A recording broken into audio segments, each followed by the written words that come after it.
I've tried to film this intro so many times, and it's just gotten more complicated as I've tried to do it, so let's see if I can do it this time. Hey guys, this is Justin here. So today I'm going to the Cinemark at the Willowbrook Mall in Wayne, New Jersey to go see Guardians of the Galaxy Volume 3. This movie is part of the larger Guardians of the Galaxy franchise, which is part of the much larger Marvel Cinematic Universe, with the first Guardians movie coming out in 2014, the second one in 2017, and now this one in 2023. This is the 32nd addition to the Marvel Cinematic Universe, and it's directed by James Gunn, who also did the previous Guardians movies. And this movie stars Chris Pratt, Zoe Saldana, Dave Bautista, Karen Gillan, Pom Klementieff, Vin Diesel, Bradley Cooper, Sean Gunn, Chukwudi Iwuji, Will Poulter, Elizabeth Debicki, Maria Bakalova, and Sylvester Stallone. This movie serves as a continuation of the story for the Guardians of the Galaxy, as well as bringing in some new characters that haven't been part of this franchise yet.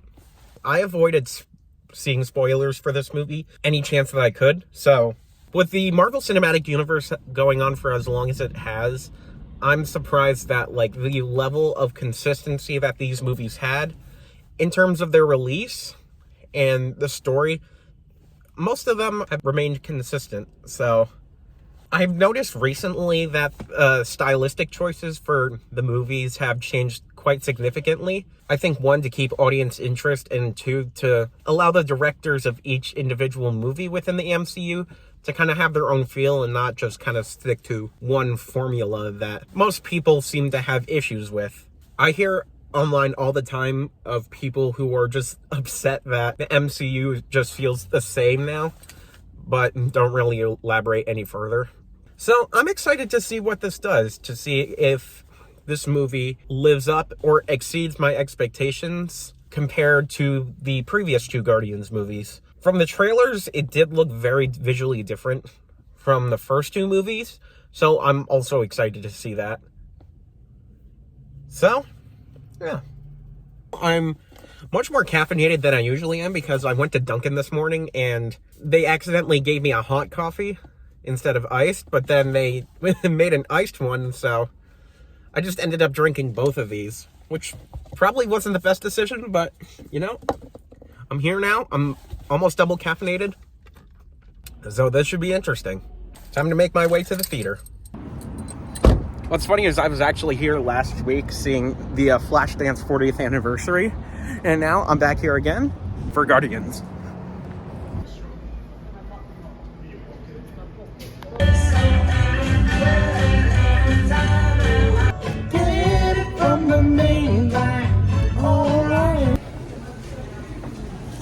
The movie just finished. I've got a lot on my mind. I'm gonna wait to process all of it. But first, I need to eat. Literally every single time I've been to this theater, it's been raining outside once I leave. I don't get it. Maybe it's a sign of something. Haven't been here in a while.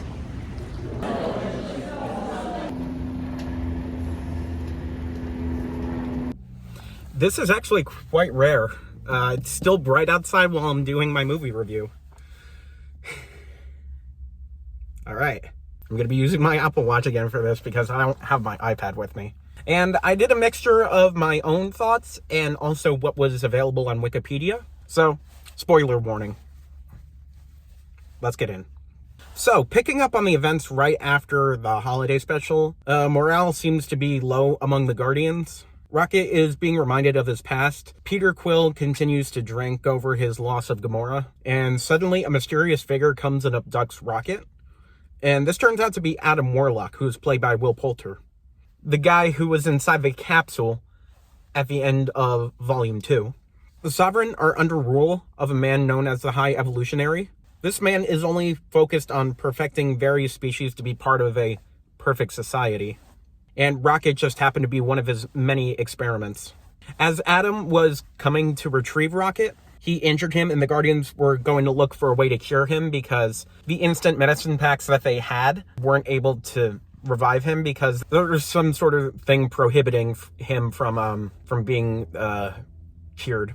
The Guardians end up traveling to this place called the Orgosphere, which is a ship of a galactic engineering company, to try and steal archived information about Rocket's creation. And then they meet up with Gamora, but the 2014 version, who we met in Avengers Endgame. She accompanies the Guardians. Meanwhile, Peter Quill is still mourning the loss of his Gamora. So it's very complicated for the both of them to kind of get along with his version of the woman that he loved, and then this woman just being not her at all. So then they receive an archived sphere, that's the best way I could think to describe it, about Rocket's brutal creation, and the Guardians are pretty much enlightened on like what exactly took place and how messed up it was. And so they discover that a scientist working for the High Evolutionary is stationed on a place called Counter-Earth, basically like Earth, but made in the image of the High Evolutionary. So the group travels towards that Earth to go find the scientist and the evolutionary himself, but Gamora advises against it, but she's ignored and then starts freaking out at everybody, and especially at Peter, because he wants so badly for this Gamora to be a version of the woman that he loved, but it's just not that, and there's no chance of that happening at all. So during an interrogation on the Orgosphere from the High Priestess, from the Sovereign, and Adam Warlock, the person that they were interrogating was in communication with Gamora, who is now a Ravager, which is the group that Yondu was part of within the first two. And so Gamora accidentally gives the coordinates to where they are on Counter-Earth. Once they finally land, Peter, Groot, and Nebula decide to go to the Evolutionaries building where they're working out of on Counter-Earth. And so they drive there, in a very funny sequence where Peter is attempting to drive a car for the first time, since he was 8 when he left Earth, and he's like, I'm in my 40s and I still don't know how to drive a car. But once they get there, Nebula is told not to come in because they have a strict weapons policy, and the arm that she has is technically considered a weapon. And so Nebula stays outside of the building, and then Drax drags Mantis along to the pyramid because Drax was like, hey, let's just go here, because why not? And then Peter and Groot intend to obtain a device, which is like this implant that's inside of the scientist's head, which has the, I guess you would say, device that allows the implanted device in Rocket's heart to just turn off. And so they can actually use the medicine pack on him. Within this mission that they were doing, the High Evolutionary kills everybody who was on Counter-Earth in this really, really brutal sequence of like explosions going off around the entirety of Counter-Earth, or at least in that specific place that they were. Adam finally discovers that the Guardians are there, and then he's going to Gamora and Rocket, who are still on the ship, but is intercepted by a pig warrior. And this pig warrior is actually trying to get Gamora and Rocket, but then the pig warrior and Adam start to butt heads with each other. But then Adam wins the fight, and the pig warrior is killed by Adam. This movie is just insane. And then Peter and Groot eventually capture the scientist. Then the scientist drowns. Then they take the implant out. Meanwhile, all this is happening. Nebula, Drax, and Mantis believe that Peter and Groot are still on the evolutionary ship, but they escaped when they got the scientist. While Adam was busy with the pig warrior, he has this sense that his mother, the High Priestess of the Sovereign, is in danger, and he goes as fast as he can towards her, but is eventually too late to save her. And in a flashback sequence, I'm not sure like how out of order this flashback sequence is to everything else I'm talking about, but I think it helps give context anyway. In a flashback sequence, we learn that Rocket made friends when he was on the same ship that he was being engineered on. But because of all the experiments that the evolutionary was doing to create his perfect society, eventually all of his friends were killed off by the evolutionary. Rocket is heartbroken, but then the evolutionary mocks him for this. And then Rocket's like, no, I've had enough of this from you. And then scratches his face. And the evolutionary is severely injured, leading to how he looked throughout most of this movie, where it's just like a face covering a sort of robotic body. Going back to the present, Peter and Gamora are attempting to revive Rocket while he's still experiencing his fatal injuries. For a second, they think that they lose him in this really emotional sequence. Rocket kind of sees this afterlife with all of his friends who were part of the ship. He soon discovers that it's not his time to go yet, and then he's revived, thankfully. And then that sets in motion the last portion of this movie. So Nebula, Mantis, and Drax discover that there are lots of children on the evolutionary ship, and they're soon captured by guards and sent to be eaten by obelisks, which are the giant squid aliens that were introduced in the beginning of Volume 2. Mantis finds a way to calm down the creatures, and these obelisks are eventually like buddy with the three who were put inside there to be eaten. After this, Kraglin and Cosmo. So Kraglin was the right-hand man of Yondu throughout Volume 1 and 2. And he got Yondu's fin and the arrow that came along with it. And Cosmo is a telekinetic Russian dog. The other Guardians reach out to them because they're in need of dire assistance. And they are coming to free all the kids that were stuck on the evolutionary ship, transfer them over so they'll all be safe. Gamora, Peter, Rocket, and Groot all return for even further assistance. And Rocket decides, while he's trying to get everybody out of the ship, decides to liberate all the animals that were going to soon be experimented on by the High Evolutionary. And while he's doing this, the Evolutionary is like, no, you are not going to get away with this. He tries to intimidate Rocket, but then he gets his ass kicked by the Guardians, and it is so satisfying to watch. And Cosmo uses her telekinesis to fuse the ship that the other Guardians were on and the evolutionary ship, so everybody can transfer over. But soon, she's not able to have the strength to keep going and passes out. And almost everybody is off the ship, except for Peter, who almost dies after getting out of there, and then his face puffs up like in the vacuum of space. But then Adam, who's severely injured, comes to save Peter. He brings him back onto the Guardian ship, and then there's just a whole giant group hug because everyone's like, this was so much, and I'm so glad that we're all back together again. And Gamora was a bit confused because she was just kind of on the side while all of this was happening. So, with all of them safe now, a decision was made by most of them to disband for a myriad of reasons. Mantis wanted some self-discovery. Peter wanted to reconcile with his grandpa.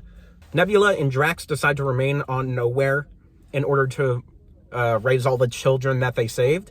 Gamora decides to stay with the Ravagers and keep continuing to work with them. And Rocket becomes captain of a new band of the Guardians of the Galaxy. And Rocket, he just looked glad to have gotten out of this alive because of all the people that really cared about him and wanted to just see him keep going, which I thought was very sweet. And that's the movie.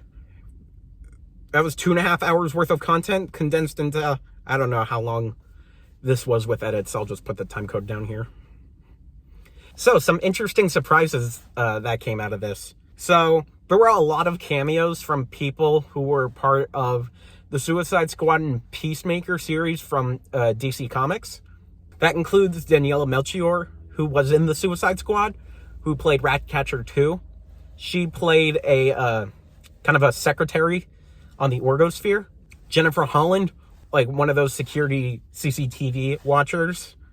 She was also in the Suicide Squad and the Peacemaker series.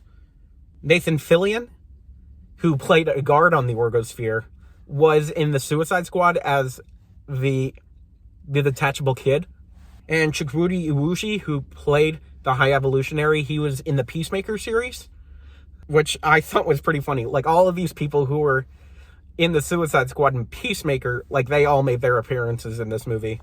And Linda Cardellini, who's known as Jeremy Renner's Hawkeye character, she plays his wife in the Marvel Cinematic Universe, and she also gave her voice for Lila the Otter, who was Rocket's love interest, which I thought is pretty funny, because last time that I remember someone who played a character in the MCU and now doing voice work for the MCU was David Dastmalchian, who did Veb in Ant-Man and the Wasp: Quantumania, and he played Kurt in the Ant-Man movies.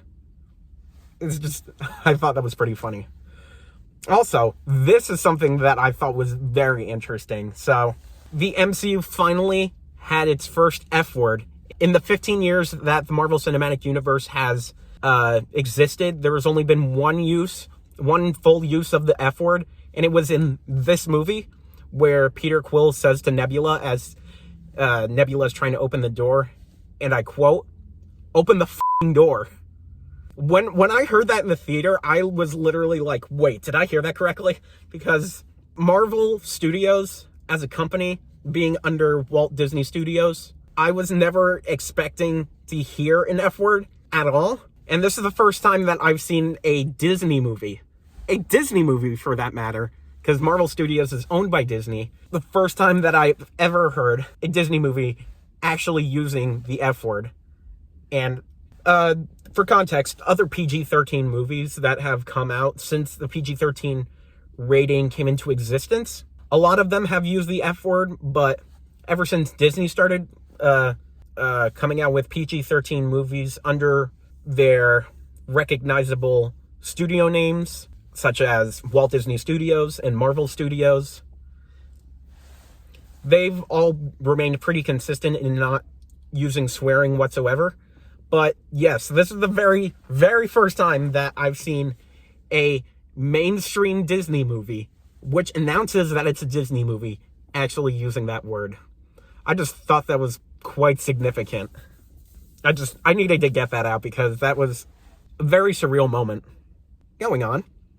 The music in this movie, of course, it's James Gunn, and it's a Guardians of the Galaxy movie, so you know there's going to be a lot of retro music. A lot of that this time around wasn't like 70s pop or 70s pop and rock.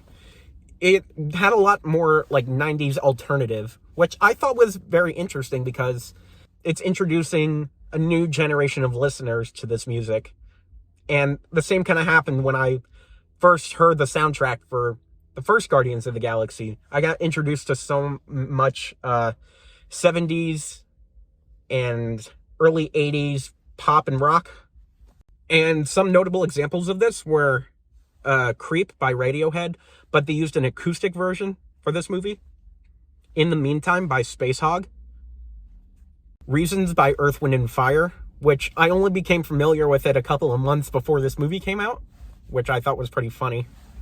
I usually discovered music through the movies, but I've discovered the music before the movies. Kainu no Carnival, which is kind of a Japanese Vocaloid song, which its inclusion in Guardians of the Galaxy I was really confused by, but I thought it was pretty funny.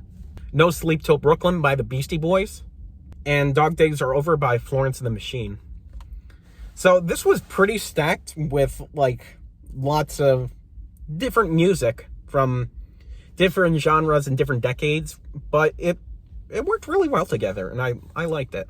The thematic feel of this movie was much, much darker than anything that the Guardians of the Galaxy was really known for previously, but there was still plenty of comedy and drama to kind of take you out of the extremely dark elements that this movie presented. There was a lot of violence, too, that the movie was not shy to present. For a PG-13 movie like this was quite intense. I think it actually worked out because it brought a feeling that most Marvel Studios movies up until this point really haven't had, but now that it's been presented, it's like, yeah, okay. I'm willing to accept these new ideas to come through and just be part of this thing that I'm already familiar with. And speaking of ideas and stuff, James Gunn's specific directing style, which if you've seen previous movies outside of Guardians of the Galaxy, you can definitely sense the kind of visual camera work, specific tone and feel that happens throughout the movie. It was much more like in your face during this, and I thought that was pretty interesting that it kind of changed it up a bit to keep it interesting. I would give this movie a 4.5 out of 5. I don't think I'm giving a movie a 5 out of 5 yet, but I think the rating that I have for this one, like, definitely stands where it is supposed to be, because this definitely exceeded my expectations. Honestly, I think it's a very welcome addition to the MCU and kind of propels it forward a bit in a way that hasn't really been seen for a while. And I know most of the people who have consumed Marvel Studios movies recently have kind of been like, everything's kind of the same now. It's all boring. They're not doing anything fun. There's too much CGI. I definitely understand those points. And I brought those up previously with Ant-Man and the Wasp: Quantumania. I don't even know the point that I was trying to get on. But I believe all of the choices that were made for this movie definitely did help to give some sort of revitalization within Marvel Studios movies. Because, as I've said before, this thing has been going for 15 years. And we've come a long way since Iron Man with Robert Downey Jr. Change is kind of inevitable, and this is some welcome change. And that actually kind of makes me excited to see what Marvel Studios has in store for the next couple of years. And I know with the eventual release of Avengers, Kang Dynasty, and Secret Wars that it's probably going to get crazier from here. It's a kind of chaos that I'm willing to take in and see what happens.